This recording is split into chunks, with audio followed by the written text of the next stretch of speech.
Здравствуйте! В эфире программа «Прямая линия». Сегодня в нашу студию приглашен примар муниципия Камрад Сергей Анастасов. Он готов ответить на вопросы, волнующие наших горожан. Адресовать свои вопросы вы можете по номеру 24960 или же отправив нам сообщением на нашу почту gagauzradiosu@mail.ru. Добрый день, Сергей Ильич. Сергей Ильич, работа в городе проводится, мы это видим.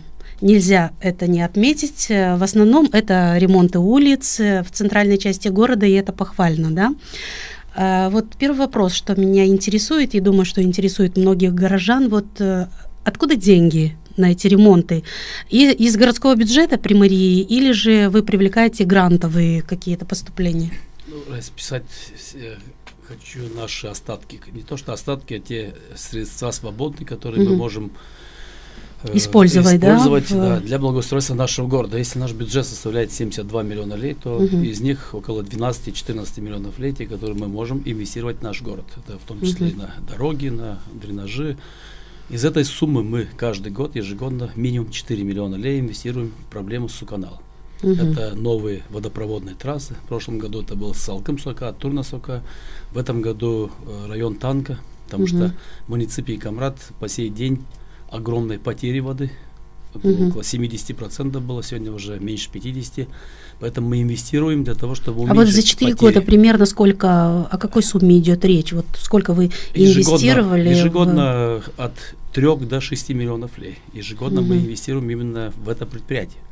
Что это почти 20 с чем-то миллионов лей, да. Получается. Можно было как-то провести новые канализационные сети за эти деньги, если одним разом, допустим? Можно было, если взять кредит огромный, но примария муниципия Камрад, она не способна самостоятельно проводить канализационные сети на сотни миллионов лей. И потому что в Республике Молдова ни одна примария никогда за собственные средства не проводила и не сможет провести. Поэтому мы идем по пути, где ежегодно. То есть нельзя оставлять так, чтобы проблема она вышла уже из-под контроля. Поэтому каждый год мы что-то делаем, и уже результат есть налицо, потому что уже не 70%, уже 50%. Тем более цена на воду отпустилась, тоже была 16-15 сейчас, хотя себестоимость самой воды у нас 22 лея. Но экономические агенты компенсируют затраты на физические лица. Поэтому сегодня, когда у нас говорят, почему так дорого стоит вода, то нужно считать не 15 лей для физических лиц, а 7,5. Потому что из них потери 50%. Потери входят в том числе и хищение, и реальные потери из-за старых трасс трубопроводов. Когда мы проводим новые трубопроводы, новые трассы, мы наводим порядок в первую очередь в этой системе, и уже нельзя будет воровать, то есть воду никак, потому что счетчик находится при входе, и других подходов уже к дому нет. То есть есть контроль уже? Есть уже контроль, возможный контроль. Это одна сторона, и вторая мы проводим с качественными уже новыми шлангами, те, которые выдерживают и 10 атмосфер, и 8. Ранее люди проводили, что было и тем более проводили с огорода в огород, вот, например, в районе Танка. Ну, да, эти проблемы нам знакомы, но все равно рано или поздно нужно будет провести по всему городу канализацию. Как вот да, это уже следующий вопрос. В этом плане мы с 2016 года начали работать, мы подготовили проекты. Все начинается с проектов. Так. Проект это тоже не дешевое. Сегодня проектирование всего города, это и коллектор, и очистные сооружения, и каждый... Самое главное, деньги откуда? Да, только на проектирование нужно пару миллионов лей, чтобы весь город, у нас 8 тысяч абонентов. И проектирование мы уже на стадии завершения, остались 2 района, Туканецкий, Пужи, потому что в том районе нету и коллектора. А в городе у нас уже запроектированы 2 коллектора, тот, который имеет огромные проблемы сегодня. Это стоимость смет на 12 миллионов лей, и коллектор уже с района геофизики, это уже другой коллектор. Поэтому все начинается с проектов. Подали мы проекты в экологический фонд, но и тут же мы сами назвали 2019 год годом начала решения проблем ЕЛПГ, потому что другого уже не может быть времени. Оно и так запоздало надолго. Поэтому сейчас ждем утверждения Народным собранием тех средств, которые были выделены в муниципии Камрад, 25%. И начнутся работы по строительство нового коллектора. И, может быть, и средства еще поступят дополнительные с экологического фонда. Но опять вопрос решается по частям. А вот в целом этот вопрос канализации и суканала будет? В целом, во-первых, нельзя решить проблему, потому что почему? Представьте себе, что каждая улица, весь город перерыт полностью. В любом случае начинается один год с коллектора, следующий очистные сооружения. Только после этого начинают подключаться уже канализационные сети чтобы города. В целом решить этот вопрос, сколько денег надо? Общая сумма 140 миллионов лет, 40 из них от 25 до 40 это будут очистные сооружения, те, которые нужно восстановить. Все 3 коллектора, которые нужны в городе, это 22 миллиона. Стоимость их около 60 миллионов. Это у нас внутренние сети канализационные, чтобы уже подвести к этому. И решение проблемы воды, уменьшение их потери, замена вот этих старых трасс на новые, это от 25 миллионов до 30, это на весь город. Во всем городе 140 километров всех трасс водных. Ну и я уже не говорю о тех дорогах, которые после этого нужно будет восстанавливать. Это уже другая статья. В любом случае мы работаем над тем, чтобы эти проблемы решать на месте. Но у нас были затоплены подвалы. То есть, об этом мы чуть позже поговорим. Я все-таки хочу завершить вот этот вопрос с канализацией у нас города. И вот интересует меня, ведь ни для кого не секрет, что вы все эти 4 года были в хороших отношениях с исполкомом, с Башканом Гагаузии. На всех вот официальных встречах мы вас видим рядом, то есть это не секрет. Почему эту проблему за эти 4 года совместно с исполком и Приморья не решили? То есть можно было как-то привлечь деньги именно для суканала? Мы, к примеру, 2 года назад и решить не могли, потому что у нас и проектов не было на это. То есть без проектов, проекты готовятся не месяц и не 2, а целый год. Больше года мы по сей день продолжаем дальше проектирование, потому что 140 километров это не маленький проект сделать на какой-то буквально. Кто занимается проектом? Приморье. Дальше были проблемы, которые в городе были неотложными, это затопленные подвалы. Мы их тоже не могли не решить проблему, потому что плесенью уже заполнялись все эти домовладения, они уже разрушались. Следующая огромная проблема могла бы быть разрушение 500 или 700 домов, тогда откуда мы брали бы деньги, чтобы компенсировать все эти расходы.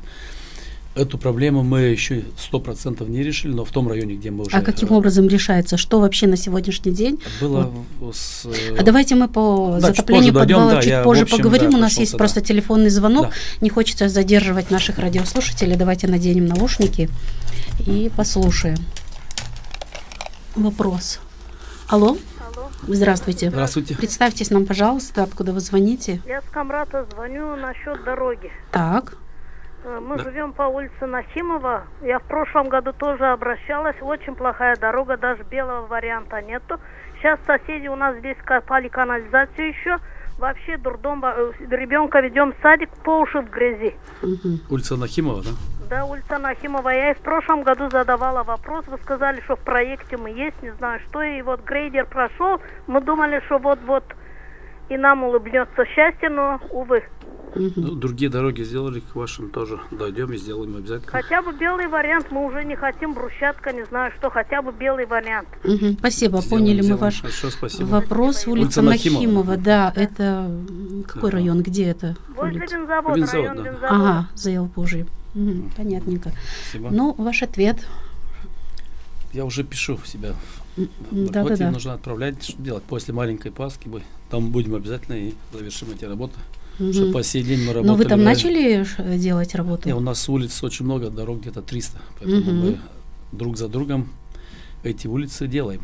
Сейчас у нас район Танка ждет, потому что там перекопано все. И эти улицы все после того, как провели воду, представьте себе, в каком состоянии находятся. Поэтому там завершим, перейдем на эти улицы.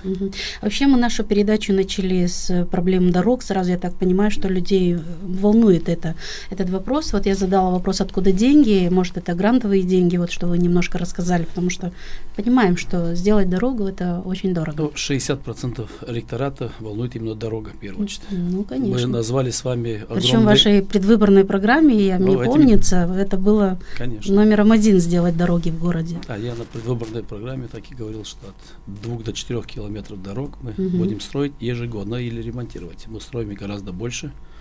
Только одна улица Шевченко у нас более 2 километров. И каждый год количество километров увеличивается. В этом году у нас и центральная улица Ленина будет отремонтирована, и многие другие улицы, это в варианте асфальт. Также мы уже перешли на края города, улица Вагнерская, улица До Новая. окончания срока примарии, вашего руководства в примарии успеется? Все дороги отремонтировать? Не знаю, все вряд ли, конечно. Мне часто задают вопросы люди, которые проживают на улице уже 80 лет. За 80 лет не успели, но мы за 3 года должны успеть. Шаг за шагом делается. Я так и говорил на предвыборной, считать я очень хорошо умею. И 140 километров, это еще больше, это 300 миллионов лей. Поэтому мы, прежде чем ремонтируем дороги, это не только те средства дорожного фонда, не эти 3 миллиона, а здесь в основном участвуют гранты. Гранты идут и на 10 миллионов, откуда и на гранты? больше. Из Европейского Союза очень много грантов есть. В основном оттуда идут. И Турецкая республика в основном помогает нам на те объекты, как Дом культуры, Дом творчества. То есть серьезные объекты, куда идут еще, может быть, больше средств, нежели на дороге, но объекты также являются важными в городе. Да, поэтому, что связано с дорогами, канализация, вода, это наш приоритет. А 19 год у нас Ялпук, это потому что дальше уже нельзя оставлять эту работу, поэтому мы объявили тендер. Тут уже, думаю, Народное собрание и исполком подключатся, да? Подключатся, потому что если они не подключатся, то в любом случае люди уже, 10 тысяч человек живет в русле поймы реки Ялпук, и эти люди уже далее просто уже нельзя откладывать. Но у нас в этом году местные выборы, поэтому да, я думаю, понимаю, что люди ожидают, что да, я понимаю, что решится. проблем очень много в Гагаузии, но такой серьезной проблемы в Гагаузии нет ни в одном населенном пункте. Поэтому нужно к этому обратить особое как внимание. Столица Гагаузии, в первую очередь должны решаться эти вопросы. У нас еще один телефонный звонок, давайте мы послушаем. Алло, здравствуйте. Алло. Представьтесь нам, пожалуйста. Здравствуйте. Здравствуйте. Я с Камратом. Да, ваш вопрос. Меня зовут Петр. У меня два вопроса, если можно, примару. Да. Уважаемый Сергей Ильич, вот такой вопрос у меня. Скажите, просто у нас есть арендованные места по улице, где это Победа, возле поликлиники там, в этом районе есть арендован, потому что туда, когда подъезжаешь, там кто-то поставил тазик от рыбы, кто-то ставит какие-то железяки или ящики там. Вот они говорят, арендованные. Вот это вопрос, если можно отвечать. И еще второй вопрос. Вот сейчас, вчерашнего дня был закон, чтобы машины, автомобили, парковки где-то, где не положено, нельзя. А скажи, пожалуйста, вот Победа, площадь. Будут машины там стоять или нет? На площади, да? Да, на площади. Да, первый спасибо. вопрос, если у вас есть аренда земельного участка частной собственности, не за красной линией, где находится примария МЦБ Камрад, мы даем разрешение, не имеем права не давать для развития предпринимательской деятельности по улице Победа. Но на улице Победы торговля запрещена, только сейчас на предпасхальный будет 2 или 3 дня, это будут венки, Пасхи, всего лишь 2-3 дня. Это мы разрешим всем желающим, не только кому-либо. Нет, вопрос был, по-моему, что кто-то ставит коробки там, ящики или что-то такое и занимают место. Вот об этом. У нас кто-то бросает мусор вокруг города, кто-то деревья ломает. У нас всегда есть нарушители. Вы скажите, имеет право человек занимать это? Вот об этом за красной линией, где земля примарии муниципии Камрад, никто не имеет права занимать. То есть те территории только по разрешению местных властей. И по второму вопросу. И по парковкам мы завершаем реконструкцию улицы. После того, как завершили реконструкцию улицы Победы до автостанции, мы сейчас завершаем улицу Пушкина реконструкции. Делаем очень много улиц, которые должны быть проездными и возможностью парковки. Ограничение парковки по улице Победа на площади будет 2 часа для легковых автомобилей и полчаса для микроавтобусов. Кроме улицы от Федько до автостанции, там можно будет в неограниченном время держать оставлять свои машину, автомобили. А в этом отрезке... Кто будет контролировать, что значит 2 часа? Не более 2 часов. Видеонаблюдение будет контролировать, да. Специальных людей мы не будем брать, но в любом случае, потому что сегодня феномен такой, что сами торговцы свою машину паркуют, и покупатель, который приезжает там с другого района, не может пойти и купить у него же товар. Поэтому мы поможем им, ограничив Но уличная торговля запрещена, вы говорили. Да, запрещена. Давайте еще один звоночек мы примем и послушаем. Алло. Алло. Здравствуйте. Здравствуйте. Представьтесь, Алло, пожалуйста. здравствуйте. Да, представьтесь нам. Здравствуйте. Алло, мы вас слушаем. слушаем. Я Аврамова Варвара Дмитриевна с Буджакской стороны. Да, мы вас слушаем. Я хотела задать вопрос Сергею Ильичу. Пожалуйста, задавайте. Они сделали эту дорогу нашу с 28 июня вниз спускаться по Лермонтово. И так они не до конца не сделали. Он обещал, что сделает. И улица Буджакская, то же самое, яма, невозможно выйти. Эти ворота весь грязи. Машины проходят, когда дождь, невозможно.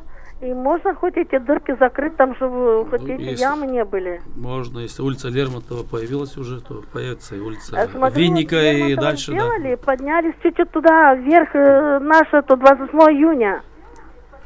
Будет шаг за шагом, сделаем и ваши улицы еще раз, потому что 300 улиц у нас в городе. А перед этим есть огромные проблемы. Вода, канализация, и все за 3 года невозможно сделать. Поэтому шаг за шагом мы все сделаем. Скажите, Сергей Ильич, вот очень много высказываний мы слышим по поводу некачественной тротуарной плитки в городе. Вот насколько целесообразно мастить дорогу ею? А где она не выдержала? На каком участке? Ну, люди говорят, значит... Если мы работаем, люди говорят. Если не работаем, люди молчат. Так это хорошо. Значит, если говорят, то хорошо. Нам тоже говорят часто, вот там где-то провалилась плитка, если мы провели 25 километров тротуаров, и на 1 метре провалилась плитка, это не говорит о том, что на всех 25 километрах провалилась плитка. Где некачественно, мы назад приглашаем наших подрядчиков, и они переделывают. А плитка используется в компании Якобаш, других, которые имеют сертификаты. То есть есть гарантия какая-то? Конечно, да. Когда мы начали делать дорогу на улице Федько, я помню, с брусчатки, нам полгорода говорило, что после первого дождя все снесет, все унесет. Когда мы делали улицу Шевченко в асфальте, я тоже прекрасно помню, что один дождь, и асфальта там не будет уже 3-й год, и асфальт все на месте. На Федько тоже улица брусчатки тоже на месте, поэтому... Все бывает. Может быть, если пойдет такой дождь, как был, где дома будет, не дай бог, что-то случаться, может быть, все и случится и с дорогой, но в обычном нормальном режиме, прежде чем мы что-либо делаем, мы тоже смотрим на качество. Давайте примем еще один звонок. Алло, мы вас слушаем. Здравствуйте. Алло, здравствуйте. Сергей Ильич, да. Что нам делать, когда мы были молодыми? Послушайте внимательно. Я жил по улице Фрунзе. Да. Одевал ботинки в галоши, до асфальта выходил. Там в асфальте оставил галоши, одевал туфли. А эти хотят, чтобы шикарно жили. Обидно. Когда они хотят все на блюдечке, что было у них. Ну, аппетит во время еды. Такое, к сожалению, есть. Все хотят сразу и сейчас. Времена меняются. Спасибо за понимание. Знаю, понял. Спасибо. Ну, если улицы... Хорошо же, а делать никто не хочет. Если говорим уже о улице Фрунзе, то от улицы Ленина до Пушкина мы ее обязательно сделаем в этом году. Потому что соединим с Пушкина. Мы для этого примара избирали, чтобы от него требовать. Вот мы сейчас и спрашиваем. Очень правильно. Поэтому это нормальное желание людей, что хотят жить хорошо. Хуже, когда не хотят ничего. Да, хуже, когда ничего не хотят. Вот такой вопрос у меня. Вот что означает деньги на капитальное вложение и сколько у вас рассчитано на это, и как они расходуются при мэрии?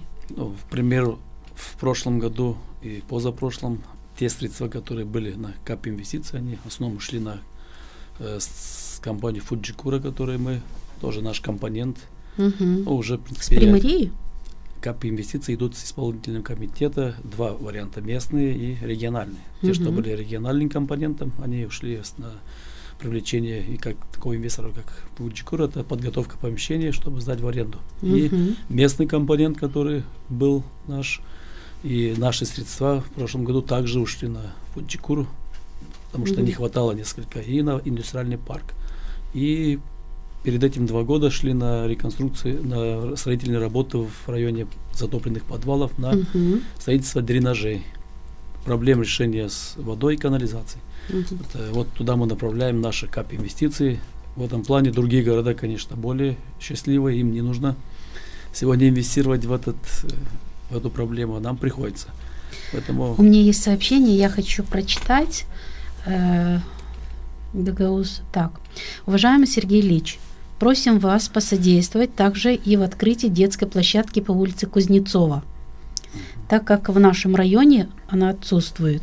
Еще раз благодарим за помощь и оказанное внимание и желаем вам дальнейших успехов в осуществлении поставленных задач по облагораживанию муниципа Камрат. Ну, люди видят позитивные моменты. Улица Кузнецова, давняя проблема была выходом на улицу Ленина. Все обходили данный там нет участок. Площадки детской? Нет, там не было выхода даже. Мы в прошлом году завершили выход, сделали где-то больше, около 200 метров тротуара. Теперь люди могут с улицы Кузнецова выйти прямо на улицу Ленина и не обходить минут 15-20 весь этот район. Сейчас есть приморийская земля в том районе. И вы сделали там уже дорогу, уже готовим площадку детскую, потому что в том районе тоже нету детской площадки и некуда им ходить. Поэтому в любом случае в течение этого года площадка будет. Да, хорошо. Вернемся к вопросу по вложениям. Да, в этом году какая сумма и на что вы планируете расходовать эти деньги? 25% это компонент капитальных вложений, это около 12 миллионов лей.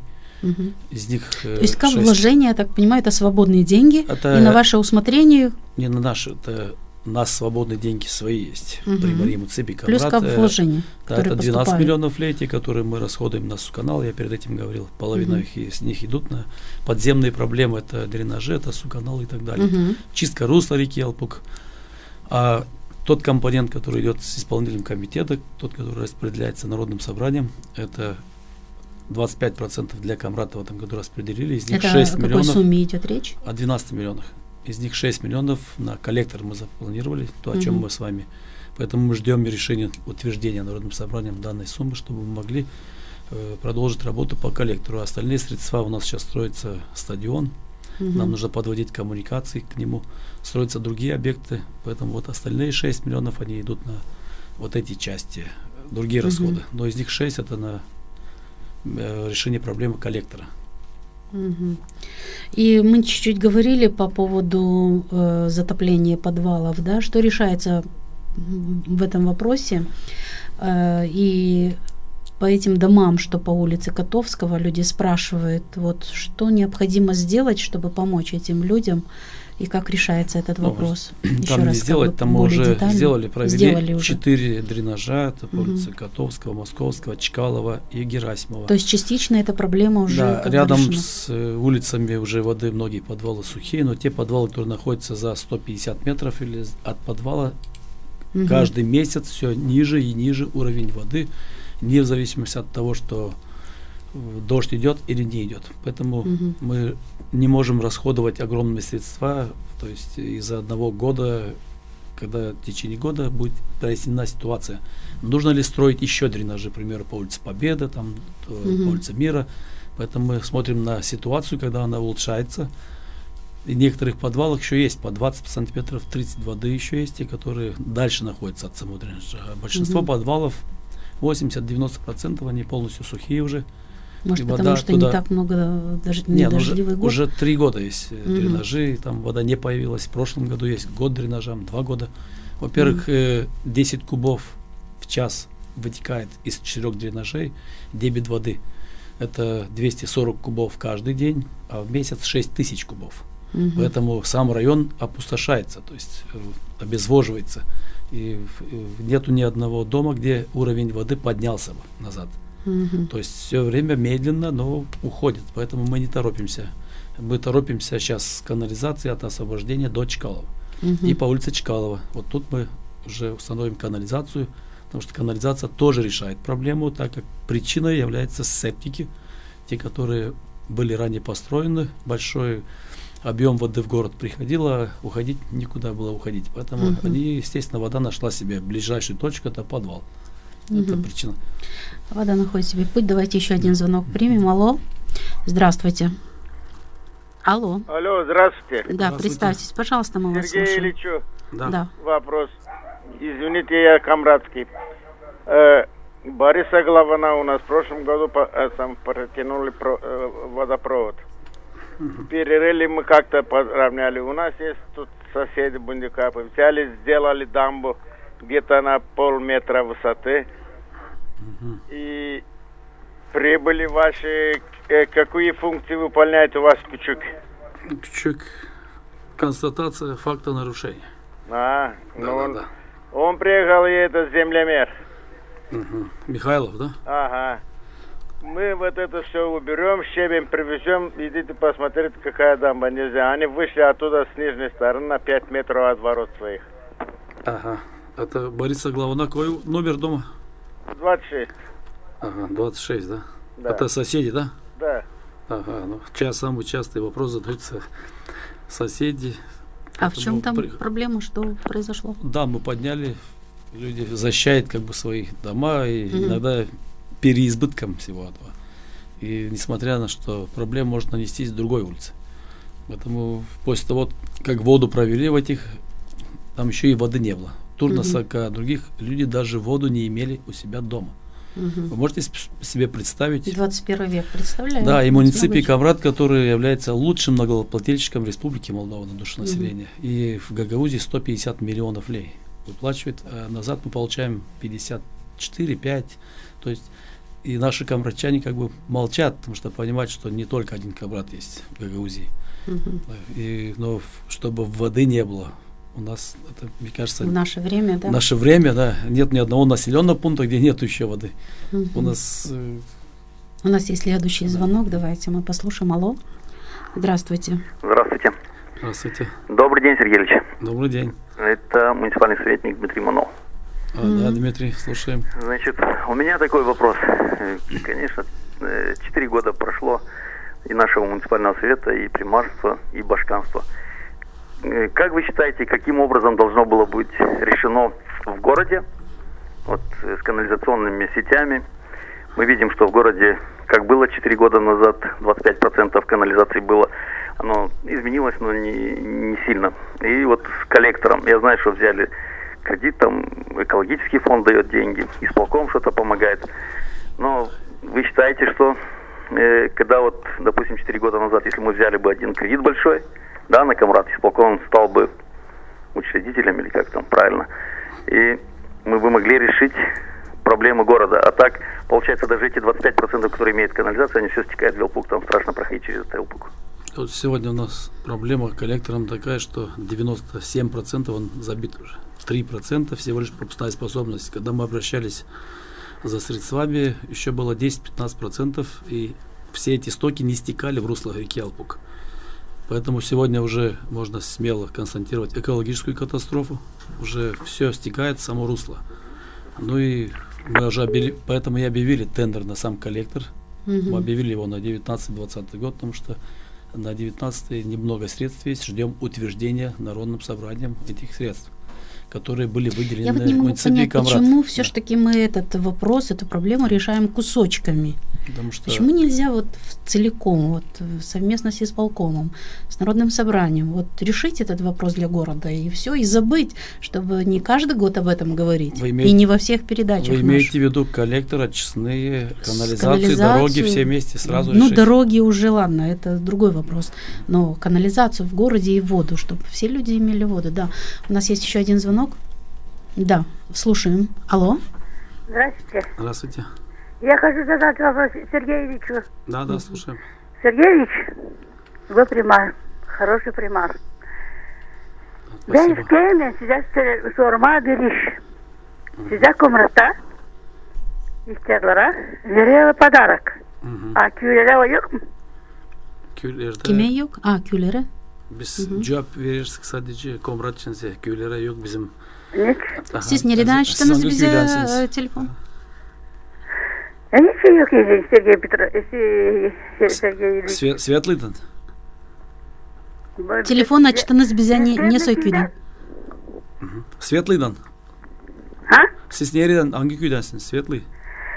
Oh, ben söylersem biliyorsun, benim ben bileyim. Aha. Köylerde... Orada var sizin primarınız, onlar da sanırım onlar da verirler her yıl. Yapma. May tatil çıksa. İşler sizin primarınız. Gördük o kanalizasyon da geçirir kasabada. Gördük hani bu köyde kanalizasyon da geçirir adam. Belki siz kaç yaşında, belki düşmeyersiniz, hani yaşta kaçsınız? Просто, конечно, ama ne güzel. Ну, этот вопрос, наверное, примару села Кангащик надо адресовать. Если работает человек тоже в селе, нормально. Да. Сергей Ильич, вот чуть-чуть затронули опять эту тему, но не до конца. Вот запах за Ялпугом, да, это неприятная тема, конечно, но тем не менее эта проблема есть. И вы бываете вот в этой части города и общаетесь ли вы с людьми, которые там живут? И слышите ли их жалобы? Вот есть... Как-то решается этот вопрос. Их жалобы уже десятилетия. И особенно знаем, где маслосырзавод, там уже 50-летия. Да. Кто жил недалеко от самого маслосырзавода, знает, что 50 лет там один и тот же запах. Люди живут там 50 лет потом. Поэтому но здесь есть руководитель маслосырзавода в таком случае. Мы комиссию создали, были буквально недавно в русле поймы реки Ялпуг. Были депутаты Народного собрания, были те, кто представляет другие уровни власти. И буквально сейчас подготовили. Я еще раз говорю, что все зависит от решения Народного собрания, зависит от выделения нам для начала 6 миллионов лей. Хватает для того, чтобы в этом году уже начать. Вот вы говорите, маслосырзавод, а с руководителем как-то поговорить, может там нет мы говорим о 50-летней проблеме, еще в Советском Союзе маслосырзавод был, и сейчас проблема немножко улучшилась, потому что использовали какой-то препарат там еще, который уменьшил немножко, но бывают выбросы, где идет тоже запах такой. Поэтому проблема должна решаться общим, то есть если мы говорим о коллекторе, говорим о всех вещах, проблему нужно решать совместно. И вот первый этап – это 2019 год. Что можно сказать, почему за 3 года там не сделали? Ну, можно задать такой же вопрос, почему за 20 лет не сделали, за 50 или за 100. Советский мощный союз был, и не было сделано. Мы не такие сильные сейчас. Но в любом случае работы идут, и мы так не оставим. 2019 год у нас год решения, начало решения проблем Ялпуга. И в этом году уже в любом случае коллектор будет построен. Запах в 2019 году могут ждать. Очистные сооружения в 2019 году еще работать не будут полностью, как они должны, но запах в Ялпуге уйдет в этом году, потому что идет и углубление реки Ялпуг, и чистка, и кроме этих дренажей, которые мы построили, они также уже текут в речку уже в чистом виде, хорошем. И эти работы идут, они не такие простые, нужно бедная готовить. Наша речка, что там поэтому... делается. Давайте мы еще один звонок примем, чтобы не ждали наши радиослушатели. Алло, мы вас слушаем. Добрый день. Добрый день, представьтесь, пожалуйста. Меня зовут Василий. Откуда вы звоните сразу? С Комарова. Да, слушаю вас. Говорите ваш вопрос. Здесь сделали канализацию. После канализации мы ходим в калошах. Как тот мужик говорит, что на асфальте одевает в туфли, а мы ходим здесь в калошах. И там сверху по Гаврилюка, наверху вся грязь идет на Гаврилюках. Что там можно сделать, чтобы не шла та вода по этой улице? Все смывает, весь щебень смывает. Ситуация... Все у вас, да? Ситуация в нашем городе, если вы видите, когда дождь идет, можно проехать каждый населенный пункт, который есть в Гагаузии. Чтобы 60 дорог смывало с одним большим дождем, нету нигде. Нет, человек спрашивает, что сделали канализацию, то есть ремонтные работы провели и... Я понял, я объясняю ситуацию, что 60 дорог смывает после каждого дождя, вся щебень находится по улице Ленина, по колено, в том числе и улица Гаврилюка. И на любой улице, где мы сделаем канализацию, либо воду, именно в калошах придется и ходить и следующие несколько месяцев, потому что хотя бы полгода дорога должна утрамбоваться. И люди должны подключиться. На улице Гаврилюка еще не все подключились к канализации. Так вот, трамбовать можно и каким-то... Люди должны подключиться сначала. То есть, не люди же будут трамбовать. Мы трамбовываем, но люди должны подключиться и после этого трамбовывается. Сейчас мы улицу Гаврилюка запланировали уже тоже в дороге, не в белом варианте, а уже первые, где уклоны большие, у нас идут первые части там брусчатки, дальше уже идет в асфальте. Улицу Бендерская тоже она по программе Друм-Урбуни 1 пошла. Это дальше. Что за программа? Государственная программа, которая республиканская уровня, да. В этом году опять же есть программа Друм-Урбуни 2. Тоже мы запланировали многие улицы, а такие улицы, как Бендерская, Гаврилюка, мы их уже собственными силами, шаг за шагом мы их сделаем, потому что идут работы сейчас на улице новая, там тоже проблема возникла с водопроводом. Пока мы сделали проект, пока поменяли, вот месяца полтора еще прошло, потому что быстрее не получается. Быстрее нужно делать каждый год в течение 30 лет. Тогда будет очень быстро, своевременно. 30 лет это очень много, можно и надо за 5 было лет сделать, да, все сделать. Да. Давайте еще один звонок послушаем. Алло. Алло. Алло. Здравствуйте. Здравствуйте. Представьтесь, пожалуйста, нам. Да, слушаем вас. Да, мне Сергей Ильич. Он здесь слушает вас. Да, слушаю вас. Сергей Ильич, когда будет вот этот канализация для Димитрова 46? Димитрова 46. Улица Димитрова 46, правильно? Да, по улице Димитрова, на краю. Туканявский. Да, в районе Туканявский в ближайшее время не будет. По крайней мере, в ближайший год-два там. Почему? Канализации, там нет коллектора даже. Вот видите, даже там подвалы полные. Подвалы не только там полные, во всем городе. Даже в центре города, по улице Спортивная, тоже подвалы полные. Поэтому... Да. Еще вопрос? Да. Так, что мы можем ответить человеку, когда будет... Туканявский, Заялпужье, после решения проблем коллектора, который приносит неприятный запах, будут построены очистные, и дальше уже перейдем к...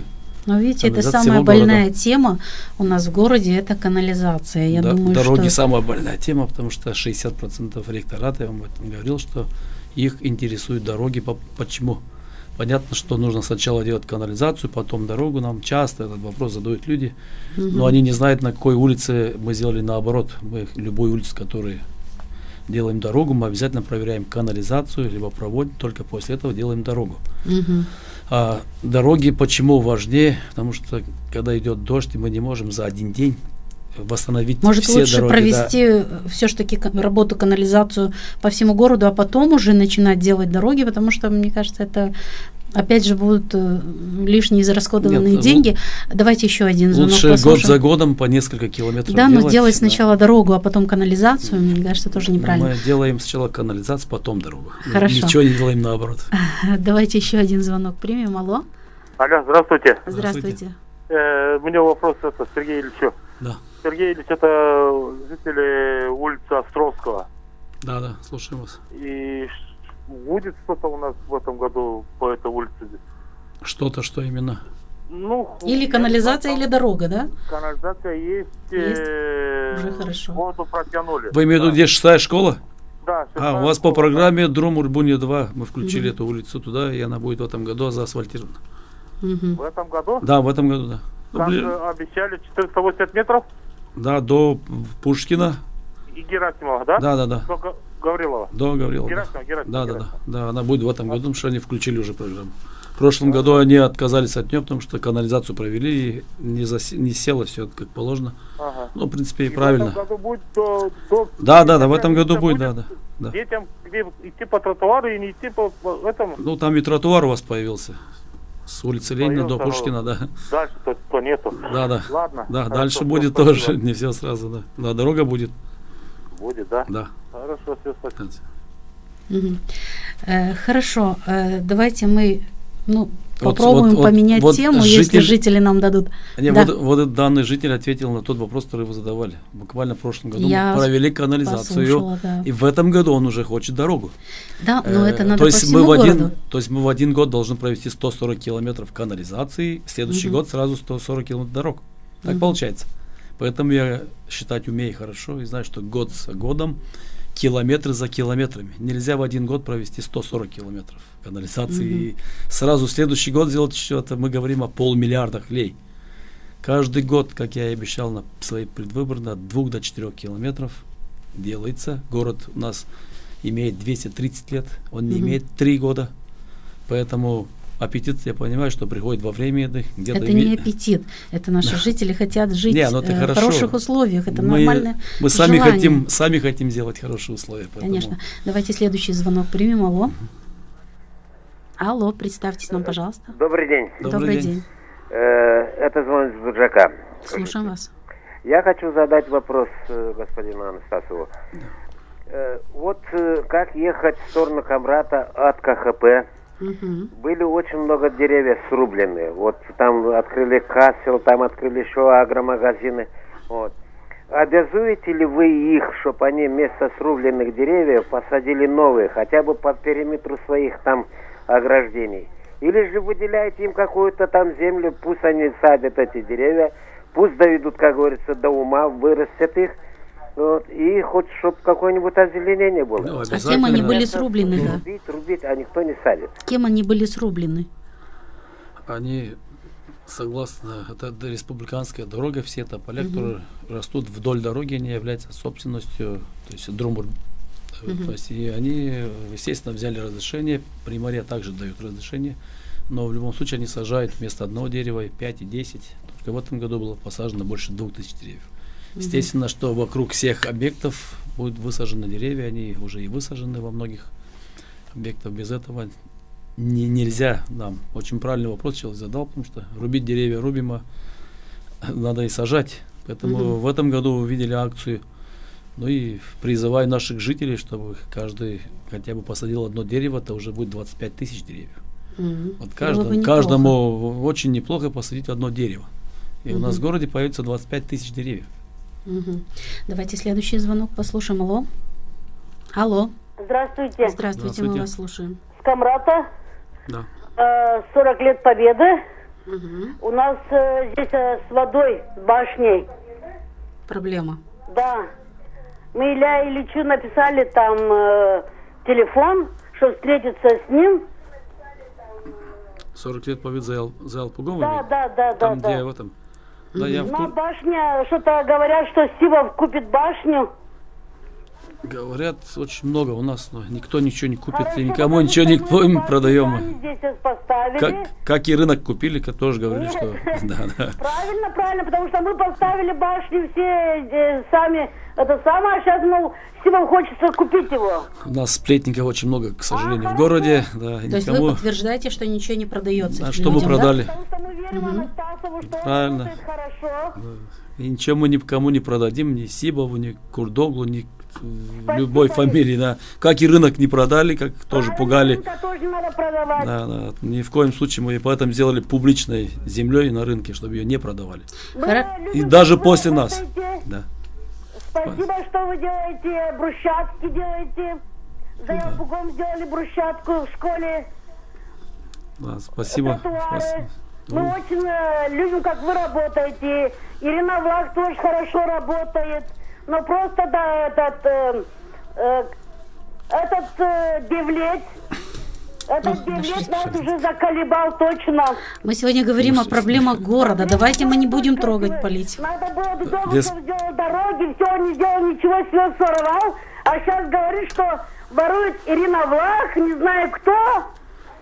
Без политики. Да, это не... Ничего не сделал. Сколько Анастасов сделал за 4 года, Дудогу ничего не сделал. Нет, тоже было сделано. Мы уже противно смотреть Дудогу утро, вот тоже. Мы вас поняли. Мы сегодня говорим о городе Камрат, о работе Приморьи, не о Девлете, не о Дудогла. Хорошо. Вот тем более я обещал не заниматься политикой, не озвучить политические. Это есть заказные звонки, мы это все понимаем. Так, хорошо. Вот вы говорили о том, что ничего в городе не продается, ничего не передается. Вот мне интересно, Дом культуры вы передали райадминистрации. Вот с какой целью, почему? Во-первых, очень много проблем у нас культурного характера. Так. Культура это не только когда, я всегда говорил о том, что когда песни поют, когда у нас запаха нет в Ялпуге, поэтому необъятные невозможно. Сегодня мы передали не для того, чтобы сократить там какие-то коллективы, если у нас они принимают их, берут на свой баланс, детей должно быть больше, чем было, то есть речь не идет о том, что кто-то останется без работы, или если кто-то не примет кого-то, естественно, мы будем их содержать и дальше, как до сих пор это делали. Об этом речь не идет. Но мы же все находимся в автономии, в Гагаузии, и всю жизнь наша культура, она была в райадминистрации. Вместе с Домом культуры, Дюзова, духовой оркестр. Когда уже хотели сохранить эти коллективы, возникла проблема лет 6 назад, 7. Тогда они перешли на баланс муниципия Камрат.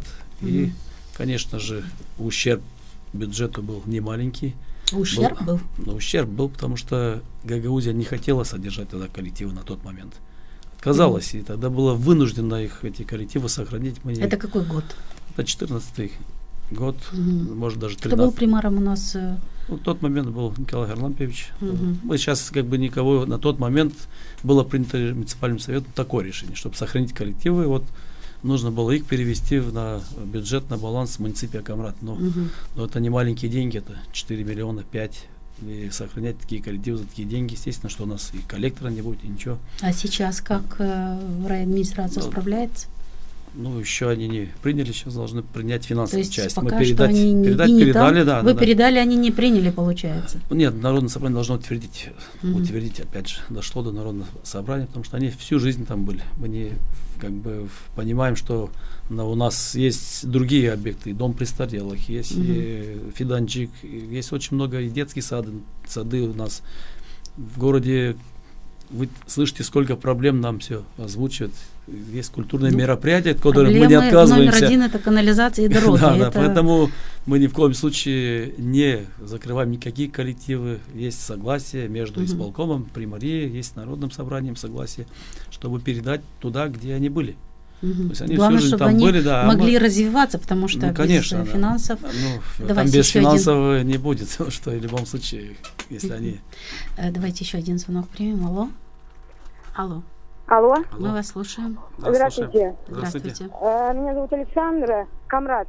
Да, слушаем вас. У меня Сергею Ильичу вопрос следующего характера. Скажите, пожалуйста, кем курируются или какой организацией курируются цены на продовольственные товары и на промышленные? Дело в том, что, на мой взгляд, цены на продукты питания в разы завышены. Я знаю такой пример. Где вы имеете в виду? На рынке, в магазинах? На рынке и в магазинах. Даже в тех же оптовых магазинах. В разы продукты питания очень цены завышены. Я знаю такой пример, могу привести, что в Москве, когда мэр Собчак самолично обходил рынки и ставил всех в известность о том, что если будут необоснованно завышены цены на продукты питания, то рынки будут закрыты. Вот я бы хотела, чтобы вы обратили внимание на это. Это раз. И второй вопрос. У меня к вам большая просьба. Улица Громова, это между Винникой и Кузянской. Да. Там скоро дома уйдут в Рыпу. Дорога очень в плохом состоянии. Если можно, этот переулок хотя бы маломальски привести в порядок. Засыпать там, забить гвоздями, что-нибудь сделать. Гвоздями забить что? Да. Видите, спасибо. Спасибо и вам. Спасибо за вопросы. Да. Видите, сколько мы находимся, сколько вопросов злободневных задали именно по дороге. Потому что очень правильно, если дождь идет, человек не может попасть домой просто. Дальше ему не нужна ни вода, ни канализация, он домой не может попасть. Поэтому у нас недаром 60% электората ответили, что их интересует в первую очередь дороги. Что касается цен, это у нас рыночные отношения в Республике Молдова. В любом случае рынок регулирует все цены. И с одной стороны, когда цены высокие, это говорит о пассивности населения. То есть, если есть спрос, повышаются цены? Нет, если высокие цены, значит, есть спрос. Значит, есть пассивность населения. Значит, данный товар не производится или не выпускается. Что значит низкие цены или высокие цены на автомобиль Toyota? Или другие. То есть, если оно действительно высокие цены, то есть выгода заниматься бизнесом. Значит, надо подключить детей, открывать предприятия и отпустить цены методом производства. Хорошо, другого варианта нету. Другого варианта нету. Да. Тогда скажите мне, сколько рабочих мест было открыто в Камрате при содействии и помощи примара Сергея Анастасова? У нас общий проект был здесь, не то что при помощи только Сергея Анастасова. Общий проект с кем? Да, если бы один я не смог бы открыть ни одного рабочего места. Здесь идет и региональное развитие, идет Народное собрание, исполнительный комитет, примария муниципия Камрат и поддержкой самого Только не говорите про Фуджикуру, пожалуйста, потому что это очень больная тема. Кроме Фуджикуры. Кроме Фуджикуры, сколько мест было открыто? Да, рабочих мест в городе. Мы в индустриальном парке открыли 1200 рабочих мест на той компании, о котором вы говорите. не говорить. Дальше вы видите Нет, пробки в нашем... Просто все, кто с исполкома, тоже говорят о Фаджикуре, что они открывали рабочие места. Примария тоже открывает эти рабочие места. Давайте как-то разделять эти вещи. Совместно можно открыть, их невозможно сегодня. Только Примария не имеет столько средств, чтобы открыть. Если без помощи правительства, регионального, которое было в индустриальный парк инвестировано, тоже невозможно открыть. Но и без того, чтобы мы не работали, тоже невозможно открыть. Поэтому любое рабочее место, которое открывается в населенном пункте, от него есть только польза. Вреда от него нету.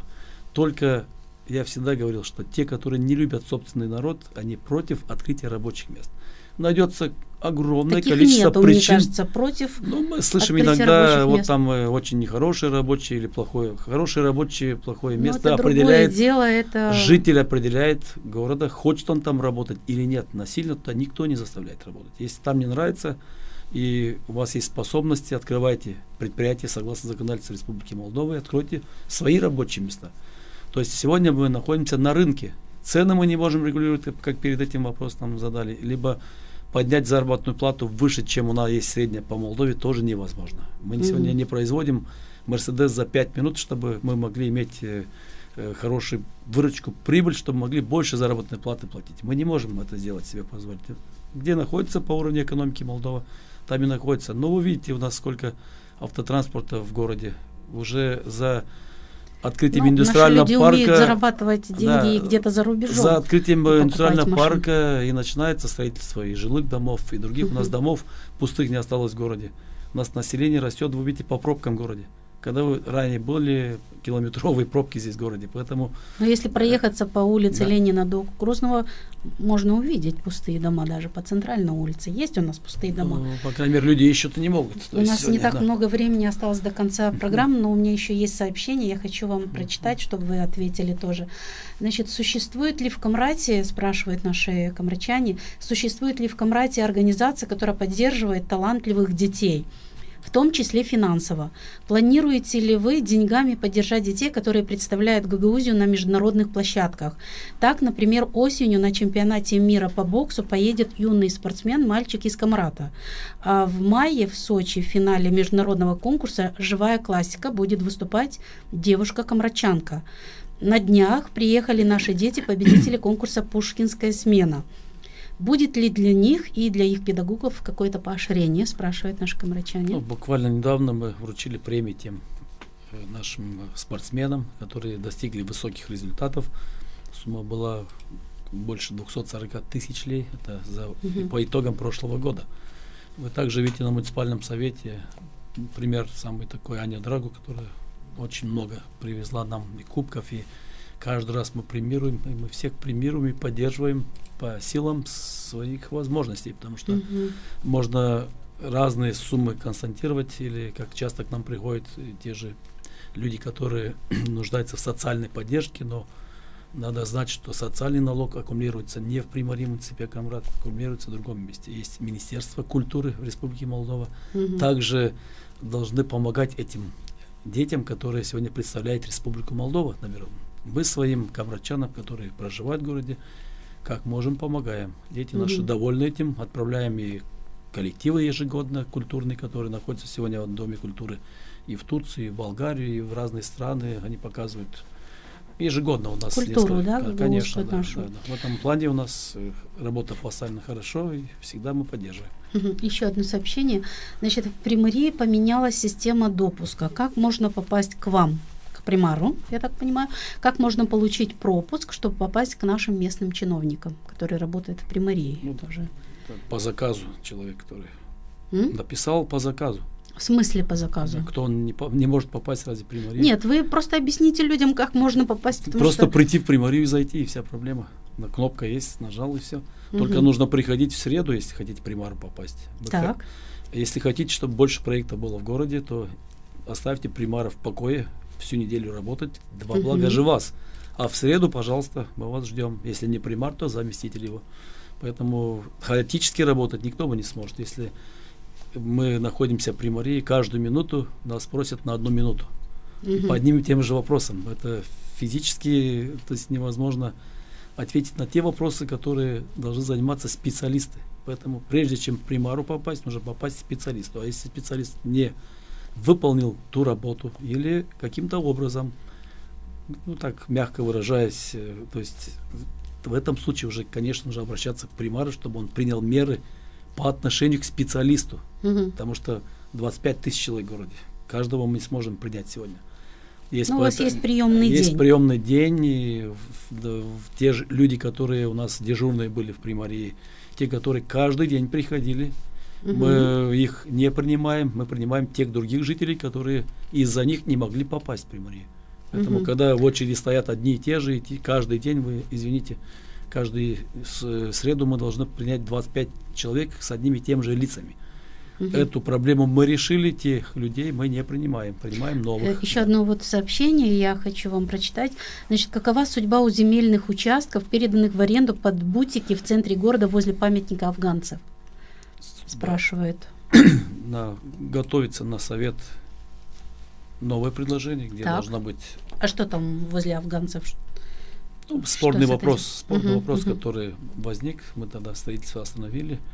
Сейчас готовится дизайн-проект. Но сначала дали разрешение, да? То есть там строили без разрешения? Нет, строили согласно документальной части, все как там не было нарушений никакого.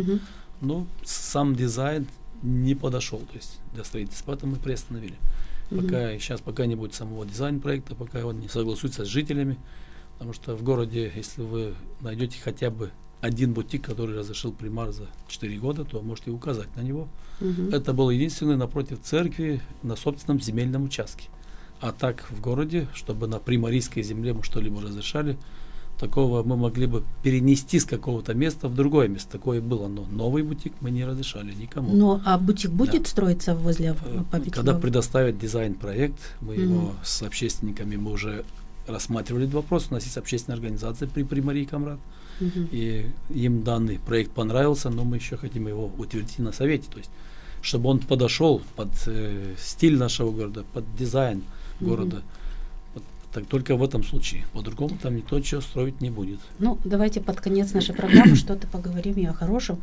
Я знаю, что примария выдает продукты питания. Даже был вопрос у нас, вот с Кангачка женщина спрашивала, какая категория людей их получает у нас в примарии? 80 и выше, без детей рядом. 80 лет и выше. Там одинокие, да? Одинокие, нету рядом лично, к примеру, многие, которые много детей, как у моих родителей, они не получают таких. И инвалиды первой группы, это в обязательном порядке. Часть инвалидов есть у нас и второй группы, но те, которые есть людей без ноги или без... люди бывает, что они... Что они получают на праздники? Там есть продукты питания, согласно списку, есть паска, есть и гречка, и тушенки, есть целый, то есть хороший пакет, людям нравится. В каком количестве? Сколько? 1200 пакетов мы в этом году, сколько мы смогли охватить, потому что всего пенсионеров в городе у нас 5000, инвалидов первой группы чуть больше 300, инвалидов второй группы у нас около 2000 человек, мы их не можем всех охватить, и есть лежачие у нас более 100 человек. То есть есть вот эти, и с 80 и выше одинокие, то есть также ходят в эту категорию, потому что всем помогать мы не социальный фонд Республики Молдова, поэтому мы перекидываем какие-то средства с дорожного фонда, дороги не строим, тротуары, а вот помогаем этим людям. Перед праздниками это конечно, тоже это нужно, надо. Да. И 2 коротких у меня вопроса, вы можете коротко ответить, потому что у нас 1 минута осталась до конца программы. Коротко, сколько выездов за рубеж было сделано примаром муниципа Камрад за эти 4 года? За 4 года, может быть, 30. 30. В основном я выезжаю, когда нас приглашают, чтобы не расходовать средства, только билет. То есть и бывает покупка билета на самолет туда и назад, либо на собственном автомобиле. И очень коротко, стыдно ли вам в чем-нибудь перед избирателями? Мне немного стыдно перед жителями Ялпуга. Вот там мне действительно стыдно, потому что эти люди живут в таких условиях, и власти не местные, и региональные, и народные собрания все должны обратить внимание, чтобы этот стыд ушел с наших. Вот в этом плане единственное. В остальном мы довольно успешно работали, мне не стыдно. Что ж, я благодарю вас за участие в нашей программе, за предоставленную информацию. Надеюсь, что эта информация была полезной для наших радиослушателей. Спасибо вам за участие. Спасибо.